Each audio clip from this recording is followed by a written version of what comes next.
10 years ago we created a work while crossing the United States. We called it The Great Unreal. We dealt with our own preconceptions, with the myth of the American road trip, and the self-created image of America, the land of the free.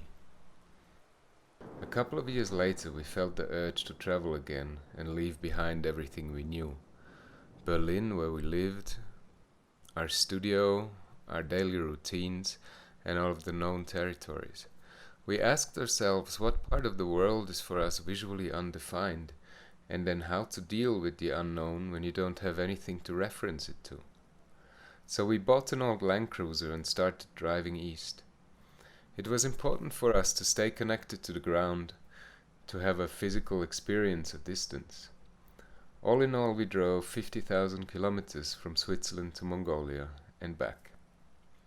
We traveled through the Caucasus, Turkmenistan, Kyrgyzstan, Uzbekistan, Tajikistan, Kazakhstan, Russia, and Mongolia. And like most of the people, we had no idea what's there and what to expect. But we were curious to go and see. Curiosity is the driving force of our work. It was also a test for us to see how far we would get.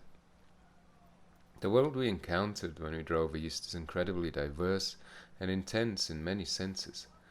Ancient cultures, the post-Soviet struggle, totalitarian states, nomadic cultures, industrial cities and vast untouched nature. And it felt very different to what we had experienced traveling in the West. People are rather curious than afraid, and hospitality means much more than a word in the dictionary. The work that resulted from several journeys is not a documentary work, it is pure invention. It's a fabricated image, a reproduction of how we look, how we perceive, how we understand or misunderstand. In general, we see all images as fabricated. It is the nature of the image. Be it with some form of post-production or framing or simply with the intention behind it, there is no neutral in the image. Revealing a certain degree of fabrication is a way of opening doors, because people tend to look closer and think harder when they are irritated. Basically, we want people to be curious and explore and think about what they see and what it does to them. We've been working with analog photography since we started. It's a technical limitation that helps us to focus and concentrate on what we are doing. Some years back we started making films, so it made sense to use 60mm to continue with the same limitations. One of the first things we did was to film people. We never photographed people. It simply didn't work for us. With film it became different. Exposing 24 frames per second instead of one seemed to transport more of the life, because you see it blink and breathe. Photographically we like to use different techniques, different languages, from snapshot cameras with flash to big heavy 8x10" cameras on tripods. It creates different references to times, photographers, image cultures, and adds another layer to the work.